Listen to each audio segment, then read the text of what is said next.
Hello everyone, welcome to AI for Product Managers. I am Pranav, and this is episode 1 of a 50-part series that's going to take you from knowing absolutely nothing about AI to being the PM that every AI team wants to work with, right? So, here is the reality check. In 2 years, there will be two types of product managers, those who understand the AI and those updating their LinkedIn, right?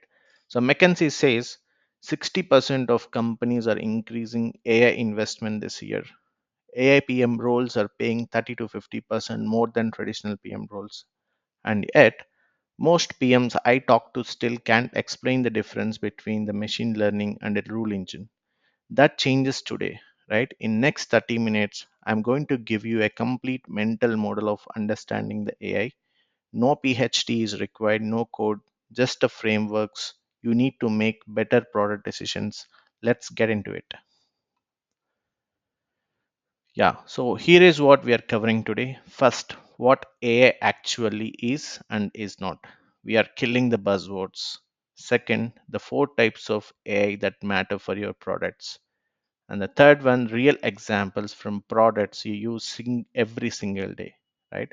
And fourth, a thinking framework you can apply to any feature decision. And finally, how to spot AI opportunities in your own product. If you are new here, hit subscribe. We are dropping 2 episodes a week, and by episode 10, you will be more AI literate than 90% of PMs out there. So let's go.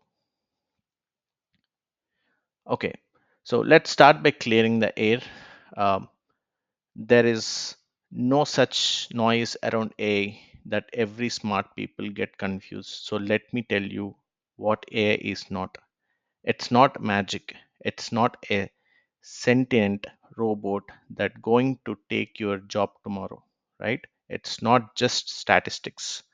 That's what engineers say to sound dismissive, and it's definitely not a replacement for product thinking. So, what is it? At its core, AI is software that learns patterns from data instead of you writing rules like if the user does X, show them Y. You give the system thousands of examples and it figures out the pattern itself, right? Think of its way. Traditional software is like a recipe. You write every step. AI is like teaching someone to cook by showing them 1,000 meals and letting them figure out the patterns, right? So the key insight of PMs are is like AI makes predictions or decisions without you explicitly programming every rule, and it gets better with more data and more feedback. That's it. Simple. That's the foundation. Everything else built on, right? Now, AI is one thing, it's a spectrum. And as a PM, you need to know where on the spectrum your problem sits, right? On left, you have rules based systems. If this, then that. Simple, predictable, like a spam filters that blocks email containing Nigerian prints, right? That's the rules. Next is machine learning. The system looks at thousands of spam emails and learns the patterns itself. It can catch spam, it never sees it before, right? Then it comes to deep learning, neural networks that can handle really complex stuff like images, voice, and language. Think face recognition, voice assistance, right? And on the far right, generative AI, the system that don't just classify or predict, they create new text, new images, and new code. So here is the PM insight that most people miss. You don't always need the most advanced AI. Sometimes a rule engine is the right answer.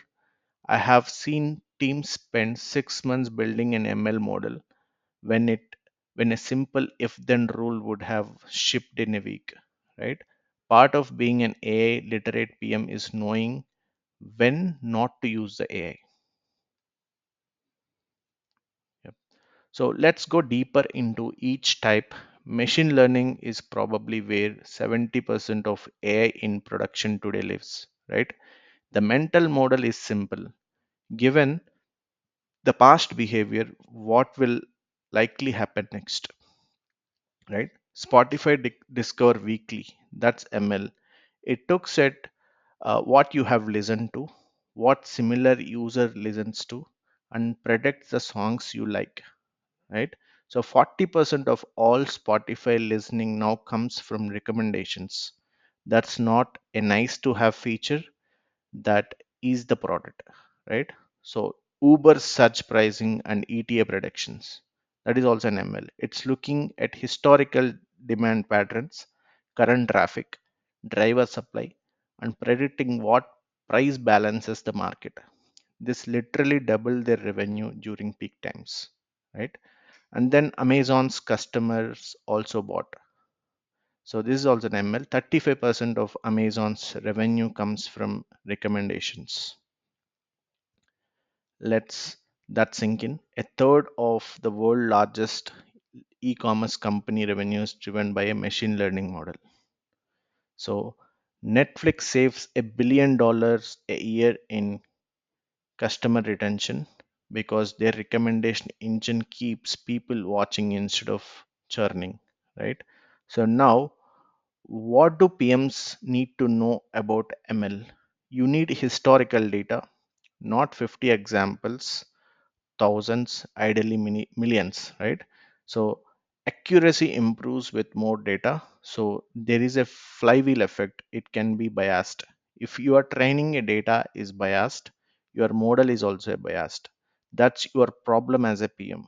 And you need a clear success metrics, not is it good, but what precision and recall do we need, right?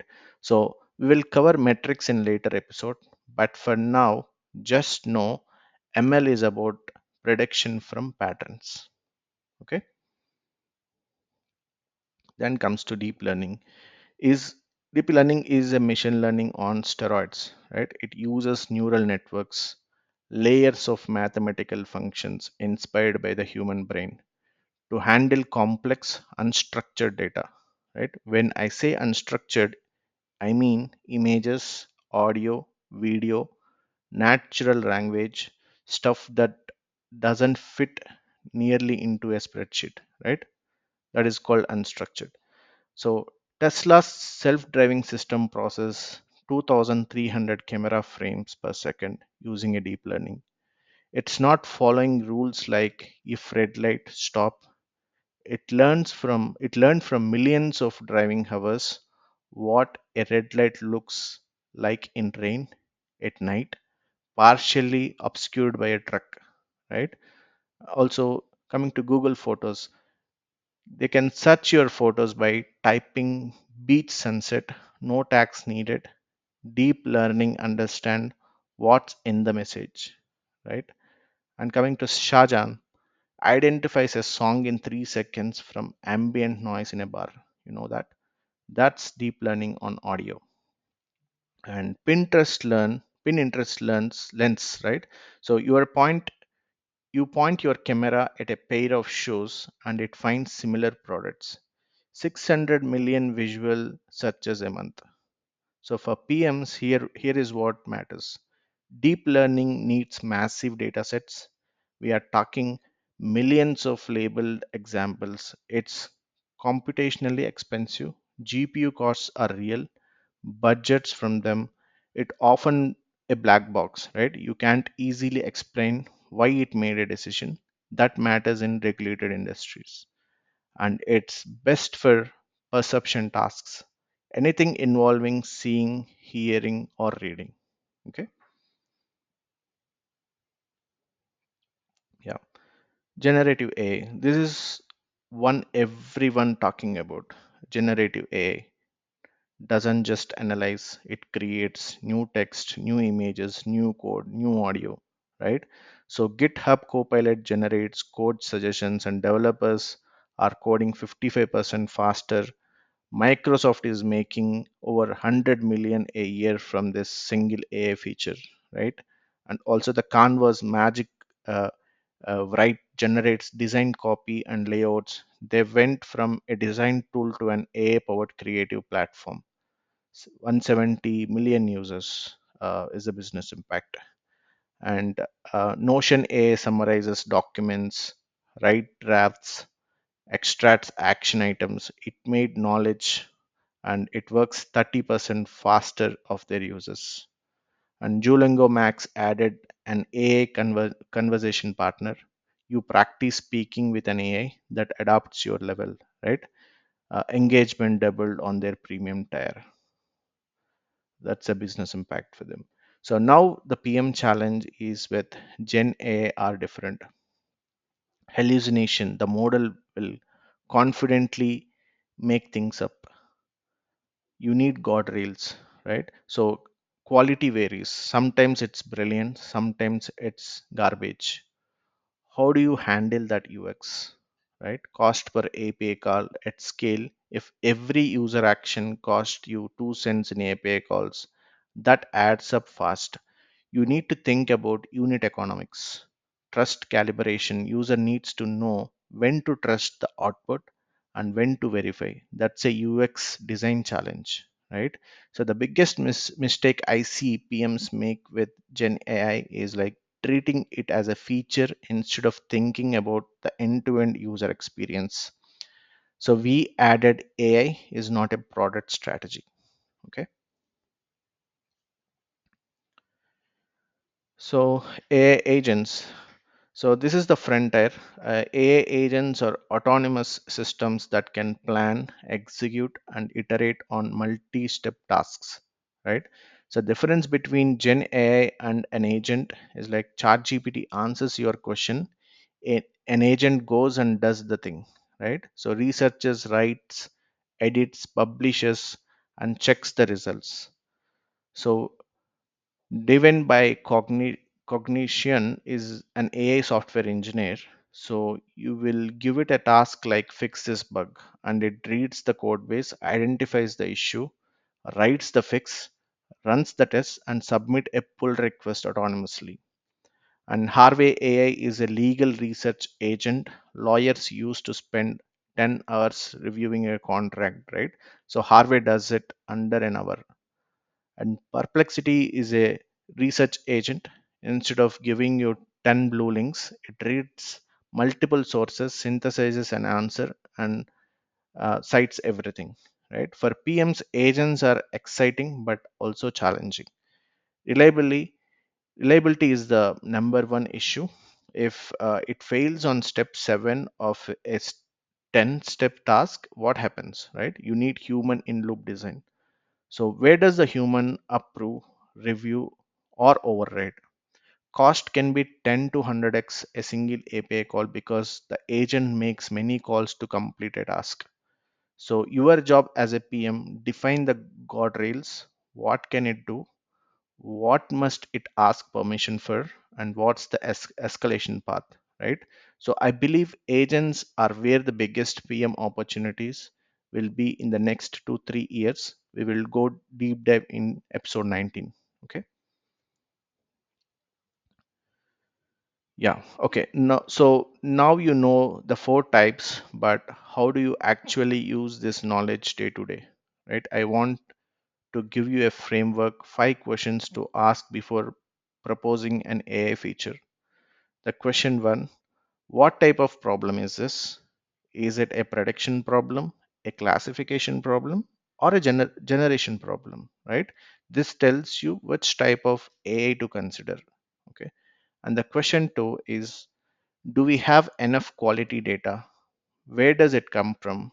How much do we have? Is it labeled or is it biased? No data, no AI. That's a period, right?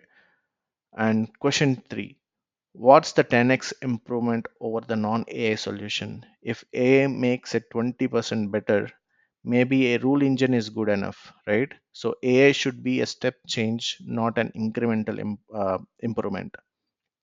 And question four: what happens when it goes wrong? Because it will be wrong sometimes. What's the blast radius? A wrong song recommendation is annoying. A wrong medical diagnosis is catastrophic, right? So this determines how much guardrailing you need. And question 5, how do users tell us it's working? So how does the model improve? You need a feedback loop, right? Thumbs up or down. Implicit signals like clicks, explicit corrections. Without feedback, your model never gets better. So let me show you this in an action with a real example. The next slide. Yeah. So let's say you are a PM at a food delivery app. Your team proposes, let's use AI to predict delivery times more accurately, right? So coming to the question 1, problem type. This is a prediction problem, specifically regression. We are estimating a number minutes until delivery, right? And the question 2 is data. We have millions of past deliveries with timestamps, restaurant prep times, driver routes, weather data, traffic patterns, data rich check, right? And the question 3 is 10x improvement. Currently, we show a static range 30 to 45 minutes. With AI, we could say 34 minutes with 92% accuracy. That's a fundamentally better user experience check, right? And the question for risk if wrong, medium, like if we say 34 minutes and it takes 50, the user is frustrated, right? But nobody dies. We can add a confidence range 34 minutes, usually between 30 to 38, which is manageable. And question 5 is a feedback loop. So every single delivery is new training data. We predicted 34 minutes, it actually took 37. That error signal makes the model better. Beautiful natural feedback loop check, right? The verdict is like strong AI use case, ship it. Now the contrast this with, let's use AI to decide which restaurants to feature on the homepage. Same framework, but maybe you only have 200 data points on what featured means, right? The 10x improvement is not clear, and if you feature the wrong restaurant, you might lose a partner. So different calculus. Coming to when not to use AI, I want to end with something most AI content won't tell you: when not to use AI. So red flag 1, we need AI because competitors have it. That's not a user problem, that's insecurity, right? red Red flag 2, we only have 200 data points, not enough. You need 1000 minimum for ML. Thousands minimum, right? We need thousands of data, lakhs of data for ML, millions for deep learning, right? So red flag 3 is like it needs to be 100% accurate. AI is probabilistic, right? And if you need outcomes, deterministic outcomes, use the rules. Okay. And red flag 4, we can't explain the decision to users. In healthcare, finance, or legal, explainability is not the optional. Okay. And red flag 5 is a simple rule would work if you can write a logic in an if then statement. Don't build a model. Okay. The golden rule is like use AI when the pattern is too complex for humans to write rules for. Okay. And you have enough data to learn it. Everything else is over engineering. Okay. And coming to, yeah. So, all right, here is your homework actually. I'll also tell about the platforms. The next, yeah. So we have horizontal and vertical platforms like in infrastructure, OpenAI, Anthropic, Google, AWS is a horizontal one, and Harvey and Tempest is a vertical domain specific platforms. And application end user applications are like Notion, AI, Canva, GitHub Copilot, and the vertical is like Duolingo, Max, AlphaFold. So the PM opportunity here is the biggest gap is in the vertical AI applications, like domain expertise plus AI is equal to defensible products. Okay. And yeah, all right, here is your homework before episode 2. One is like audit your current product, list three features where AI could replace a manual process or a rule engine. Don't overthink it, just brainstorm. And two is like pick one of those features and run it through the 5 question framework. Write down your answers. You will be surprised how clarifying it is. Okay. And three, use an AI product critically this week. Chat GPT, Copilot, Midjourney, whatever it is like. But don't just use it. Observe it. What works, what fails, why. Start building your intuition. Okay. In episode 2, we are covering the AI product life cycle versus the traditional product life cycle. You will learn why your normal agile sprints break down with AI and what to do instead. Okay, it's going to change how you plan your roadmap. If this was valuable, smash the subscribe button, hit the bell, and drop a comment telling me that what product do you work on and where do you think AI could help. I read every comment and I'll feature the best ones in the future episodes. So I am Pranav. This is AI for product managers. I'll see you in the episode 2. Thank you.